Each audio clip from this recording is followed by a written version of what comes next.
Здравствуйте, зрители моего канала! В сегодняшнем видео я хотел бы показать вам пополнение коллекции фильмами на физических носителях, то есть на Blu-ray, в том числе в формате 4К. В сегодняшнем видео будет 26 изданий, половина из которых будет в формате 4К. Как обычно, я показываю сначала издания иностранные с русским языком, потом иностранные 4К издания, потом простые иностранные Blu-ray издания без русского языка, и в конце будут российские издания. И начать я хочу с такого вот фильма от студии Disney. Фильм 1964 года про Мэри Поппинс. Кажется, так называется, Мэри Поппинс.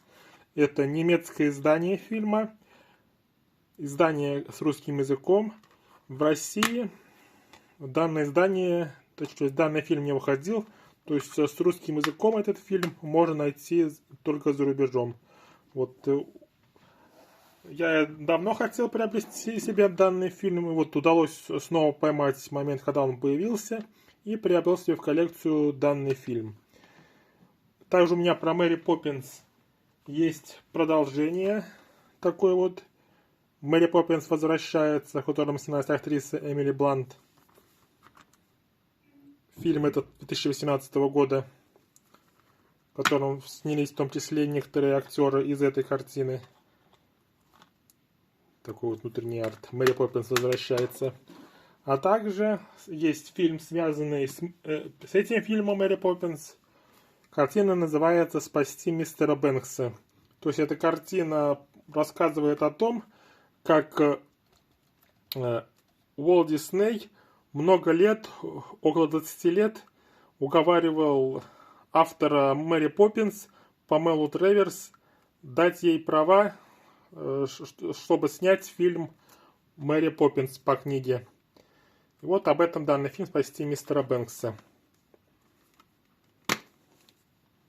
То есть это в итоге удалось уговорить писательницу.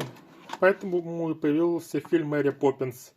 Такая вот коллекция из 3 картин есть у меня, связанная с Мэри Поппинс.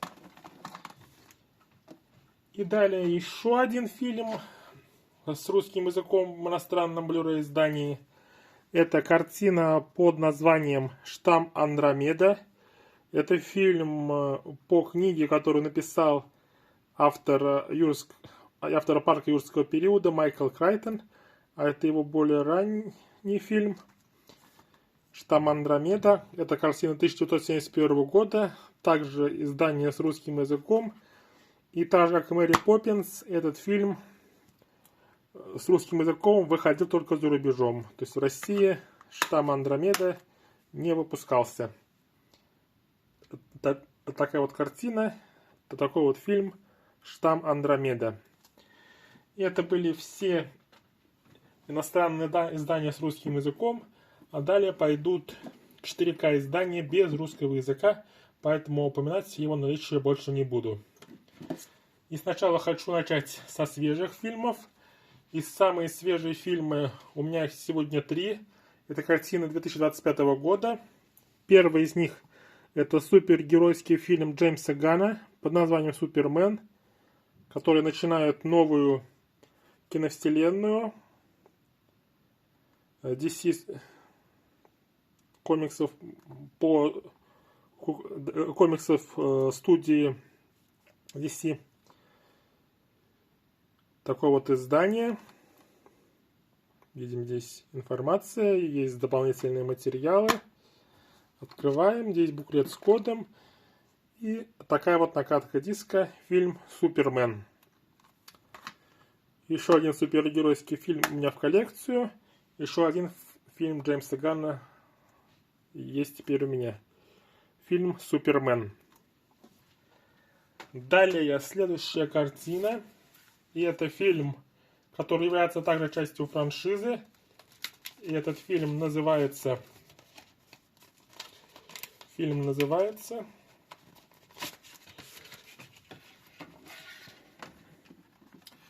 Пункт назначения «Узы крови». То есть это 6-я часть. Фильм, который вышел в 2025 году и стал самым кассовым и самым критически успешным из всех 6 частей. Такое вот издание. Это уже издание со слипом идет, которое повторяет обложку. Видим здесь так вот. Здесь информация полностью повторяется. И открываем. И здесь видим такую простую накатку.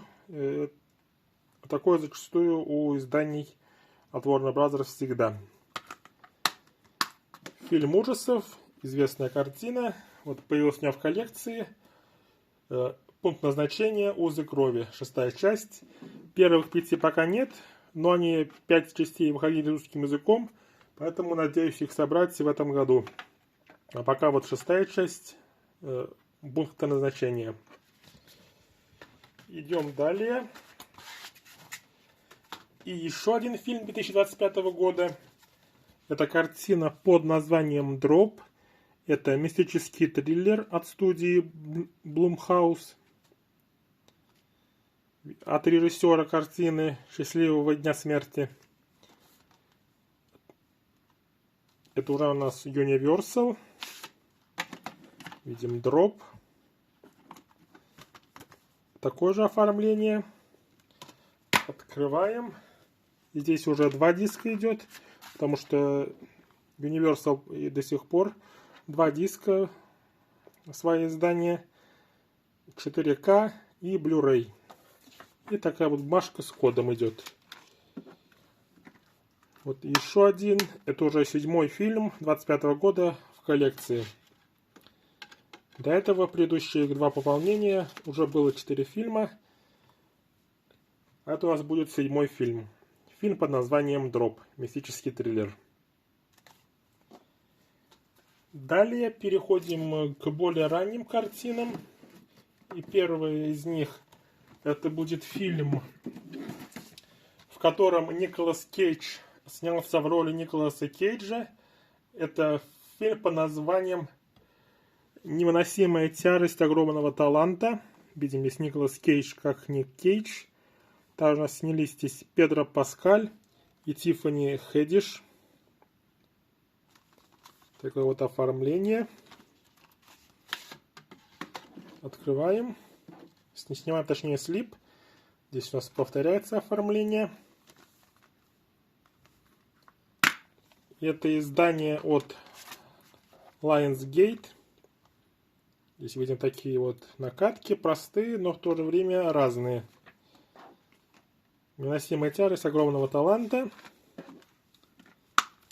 В этом фильме есть отсылки на предыдущие работы Николаса Кейджа, а также на некоторую его жизнь, но сам по себе фильм художественный. Такое вот издание «Невыносимая тяжесть огромного таланта». Далее, следующее издание, которое также выпустил Lionsgate, но сам фильм от студии А24. Это фильм под названием «Легенда о Зеленом рыцаре», в котором у нас снялись Дев Патель и Алисия Викандер. Это у нас фильм основан на одной из историй про рыцарей круглого стола, а точнее про одного из его представителей, Зеленого рыцаря. Открываем. Такое вот оформление. Здесь повторяется. Здесь у нас уже вот такие вот накатки. Одинаковые. Отличаются только форматом. 4К и Blu-ray. И Blu-ray здесь, как и другие американские издания от Lionsgate, залочен на регион А. Такой вот фильм. Еще один фильм про короля Артура и рыцарей круглого стола. Основанный на этих легендах у меня в коллекции. Легенда о Зеленом рыцаре.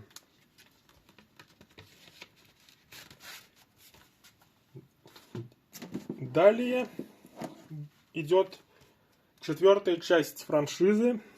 3 части из которых у меня уже есть в коллекции. Это Джон Уик 4. Такой вот боевик с Киану Ривзом, известная франшиза. Также издание от Lionsgate.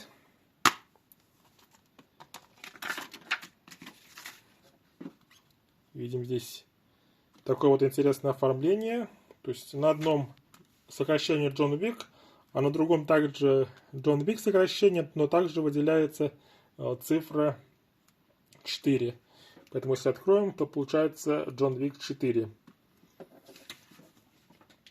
И бумажка с кодом. Такое вот издание. До этого у меня в коллекции уже за прошлый год появилось 3 части. Это, во-первых, такое вот британское издание Джон Уик 4.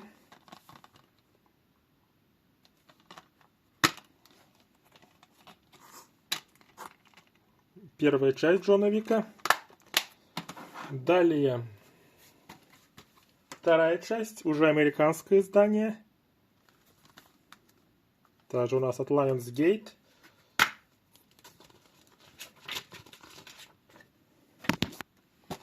Здесь уже такое вот оформление.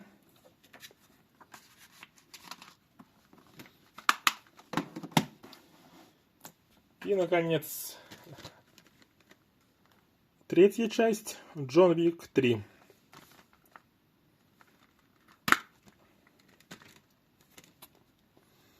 Здесь уже у нас немножко накатки отличаются у Blu-ray и 4К. И получается, приобрел 4-ю часть. И таким образом у меня на сегодняшний день вся основная серия, которая вышла, это 4 фильма, собрана. Еще осталось приобрести спин-офф под названием «Балерина». А это такая вот франшиза Джон Уик. Целых 4 части собралось у меня в коллекции.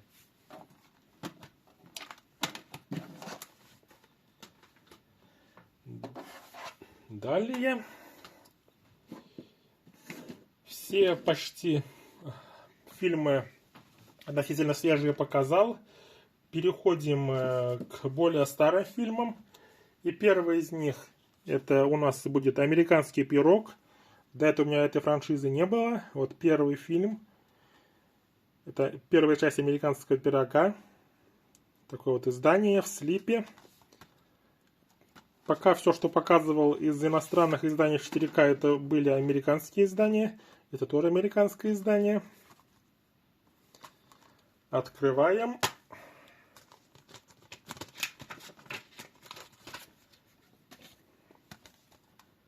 Такие вот здесь накатки. Накатка на 4К, здесь у нас есть рисунок. А на обычном Blu-ray простая такая вот накатка, как зачастую у издания от Universal в Америке. И такая вот бумажка с кодом. Видимо, «Американский пирог». Первая часть. Культовая молодежная комедия конца 90-х. Наконец-то появился у меня в коллекции и сразу в формате 4К. Идем далее. И следующая картина. Это известный фильм режиссера Джона Карпентера. До этого у меня не было этой картины Джона Карпентера, но удалось найти ее по хорошей цене и приобрел. Такое вот британское издание «Хэллоуин», выпущено к 40-летию. Видим Джон Карпентер и в главной роли Джейми Ли Кертис. Открываем. Плотно здесь. Здесь такое же оформление на этом британском издании. Открываем. Здесь 2 диска. 4К и Blu-ray. А также идут такие вот карточки с кадрами из картины черно-белыми.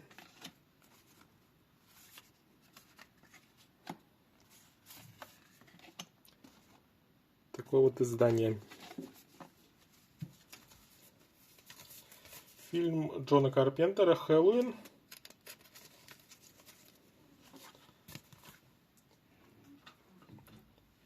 Так, закрываем. Так, за кадром это лучше делать. И из этой франшизы до этого у меня только был ремейк 2018 года под названием таким же «Хэллоуин». И у нас снова Джейми Ли Кертис возвращается. И такое вот издание до этого было у меня. Теперь две части. Хэллоуин и Хэллоуин 2018 года. Такие вот два издания. Далее переходим к следующей картине. Это будет более старый фильм, чем другие, которые сегодня показывал. Это картина 1961 года под названием «Пушки острова Наварон». Эпическая военная драма, в которой снялись Грегори Пек, Дэвид Нивен и Энтони Квин. То есть вот этих актеров до этого видел картины с ним, а этого актера не помню. Американское издание снова. Открываем, и здесь арты отличаются. Видим, на самом основная обложка немножко другая выглядит, по-другому.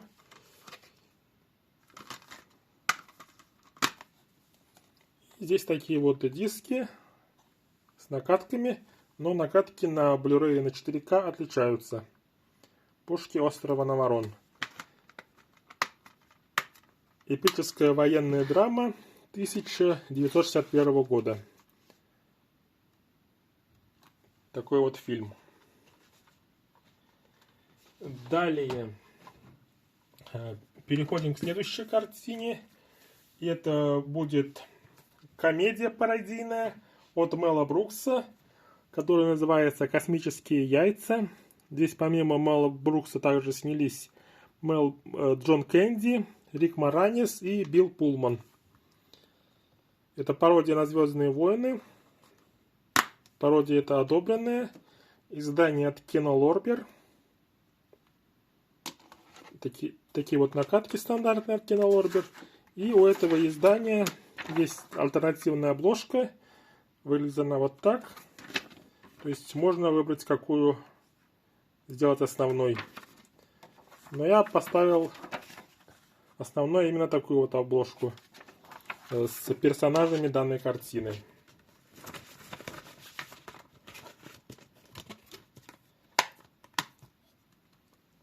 Такой вот фильм. До этого он у меня был на DVD, но теперь есть у меня в коллекции и в более высоком качестве, в формате 4К.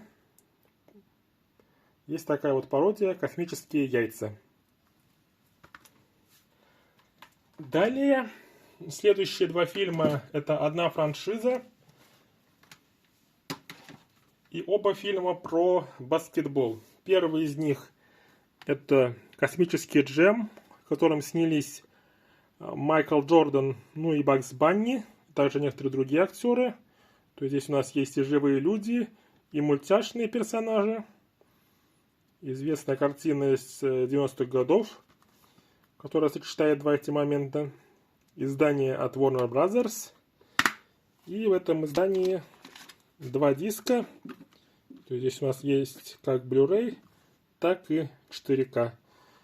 И оформление, так как у других изданий от Warner Brothers, здесь простое на накатках дисков.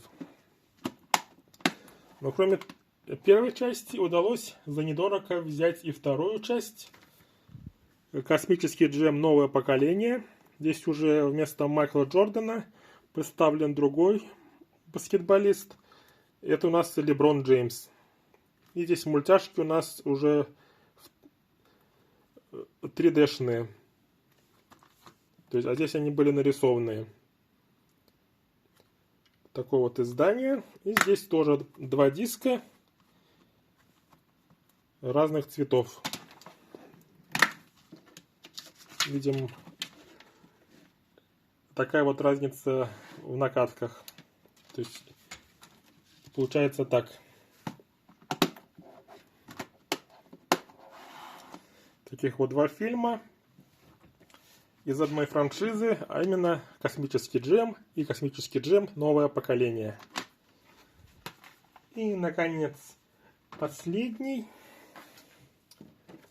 Фильм в формате 4К в сегодняшнем видео. Это анимационный фильм. Единственный в сегодняшнем видео полностью анимационный фильм. Это картина под названием «Приключения Флика». Анимационный фильм от студии Pixar. До этого у меня его не было. А из дисковых форматов он выходил с русским языком только на DVD. И я решил себе взять такое вот издание 4К плюс Blu-ray. «Приключения Флика» — это второй фильм студии Pixar. После «Истории игрушек» и до второй «Истории игрушек». Видим сзади такое оформление. Несколько бумажек здесь представлено. И такие вот накатки. Обычно у Pixar накатки есть на обоих дисках. И на Blu-ray, и на 4К. Таким образом, благодаря приобретению данного фильма, у меня есть все полнометражные фильмы студии Pixar. От первой «Истории игрушек» до «База Лайтера». Более свежие пока стоят дорого. А вот от «Истории игрушек» до «База Лайтера» все анимационные фильмы этой студии есть у меня в коллекции.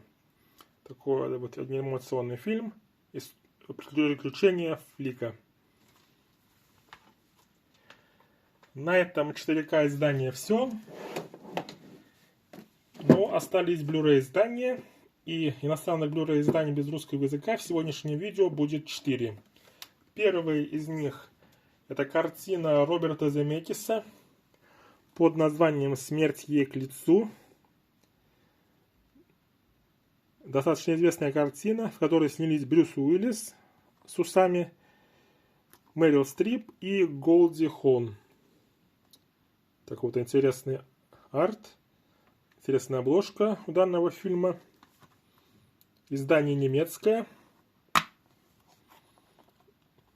И обложка здесь у нас перевертыш. Видим, есть Оскар, обладатель Оскара за спецэффекты. Поэтому себе хотел данный фильм в коллекцию. И наконец-то удалось его приобрести. «Смерть ей к лицу». Далее еще одно немецкое издание. Это фильм под названием «Сердце дракона», в котором у нас снялись Деннис Куэйд, Дэвид Тьюлис, и дракона в оригинале озвучил актер Шон Коннери. Такой вот арт, такая вот обложка. Издание от Universal. И здесь также обложка перевертыш. То есть можно выбрать обложку с возрастным значком и без него. Фильм фэнтезийный под названием «Сердце дракона». Далее, следующая картина. Это фильм режиссера Яна де Бонта под названием «Скорость». Фильм с Киану Ривзом, Деннисом Хоппером и Сандрой Буллок. До этого был он у меня только на DVD, но вот взял на Blu-ray. Возможно, возьму и в формате 4К, но пока такое вот издание. Это американское издание, которое залочено на регион А. Но у меня есть на чем воспроизводить, поэтому взял себе в коллекцию за недорого данный фильм. Картина под названием «Скорость». И, наконец, последняя картина, которую хотел бы вам сегодня показать из иностранных Blu-ray изданий. Это фильм под названием «Угнать за 60 секунд». Версия 1974 года. То есть это оригинальный фильм, который снял актер, которого звали, у которого была фамилия Халецкий. Такая вот накатка у диска. И этот фильм соответствует своему названию, то есть нужно украсть много автомобилей за короткое время.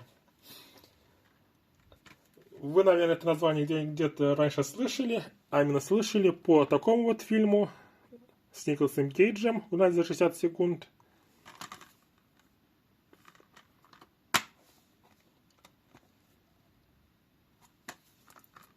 И этот фильм основан на картине, которую снял вот этот режиссер Халецкий.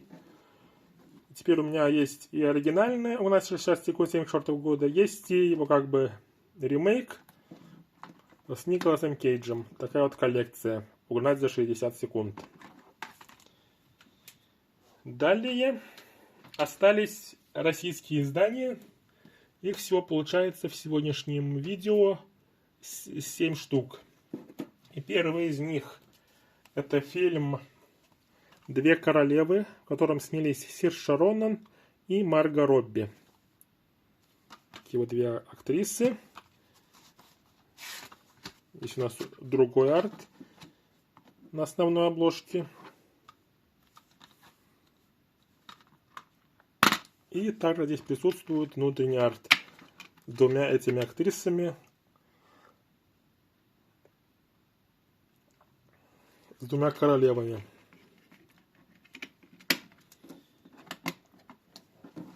Такой вот фильм исторический под названием «Две королевы» с Сиршей Ронан и Марго Робби. Далее, следующая картина также в слипе. И это фильм под названием «Рожденный стать королем». Еще один фильм про короля Артура в сегодняшнем видео. Основанный на легендах о короле Артуре и рыцаре круглого стола. «Рожденный стать королем».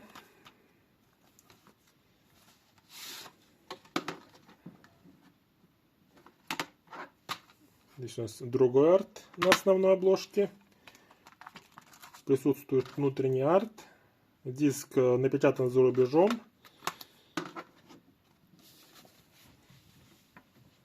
Здесь в главной роли снялся сын известного актера, которого зовут Энди Серкис, а сына его зовут Луи Серкис. Это сейчас мы увидим. Здесь есть такой вот арт, бук, «Рожденный стать королем», в котором у нас представлены кадры из картины.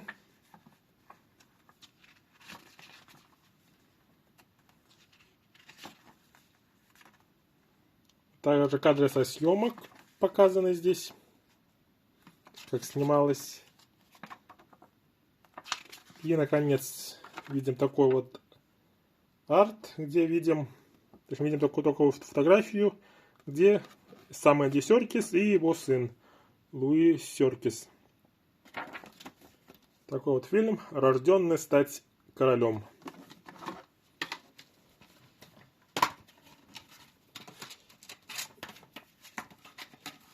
Далее.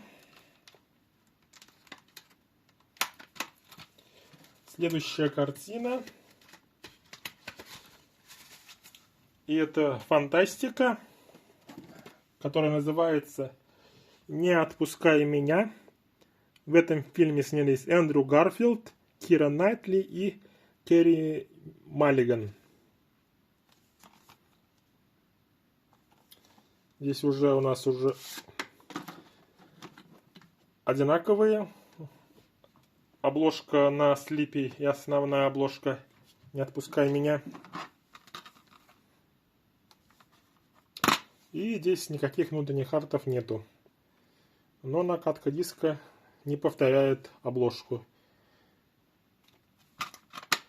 Брал данный фильм прежде всего из-за актера Эндрю Гарфилда и актрисы Киры Найтли.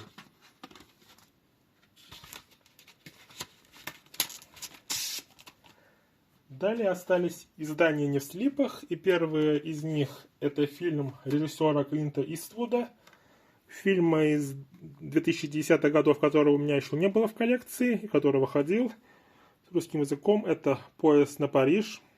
Видим фильм Клинта Иствуда.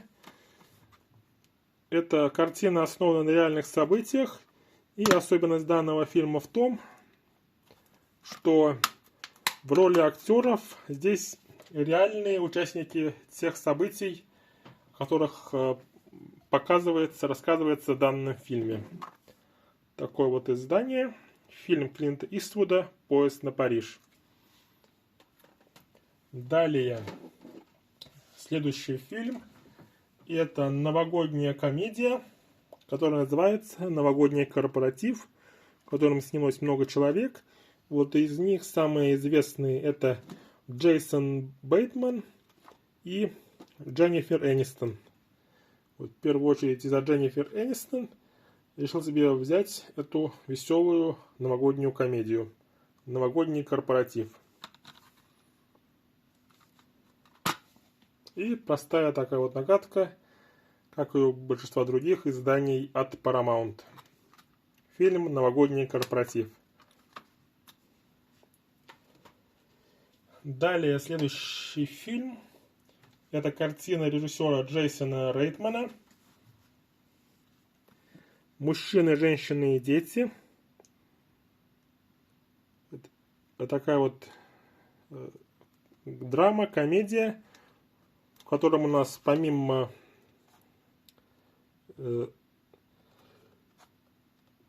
других актеров также снялись Адам Сэндлер, Дженнифер Гарнелл, Энсел Элгарт. Вот, прежде очередь, из-за Адама Сэндлера в драматической роли я решил себе приобрести в коллекцию данный фильм. И также из-за режиссера Джейсона Рейтмана, фильмы которого есть у меня многие другие в коллекции. Так вот, фильм «Мужчины, женщины и дети». И, наконец, последний на сегодня.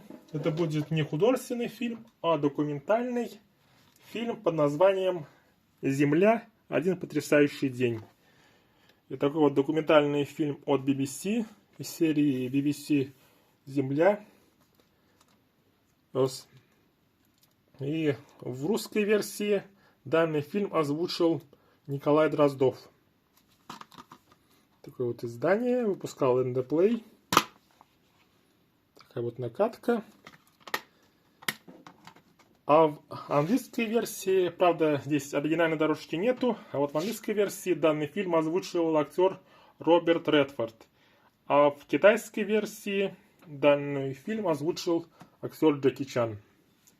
Такой вот фильм «Земля. Один потрясающий день». Это было последнее издание на сегодня. Надеюсь, вам понравилось мое видео. Подписывайтесь, ставьте лайки и ждите следующих видео. А на этом все. Пока. Пока.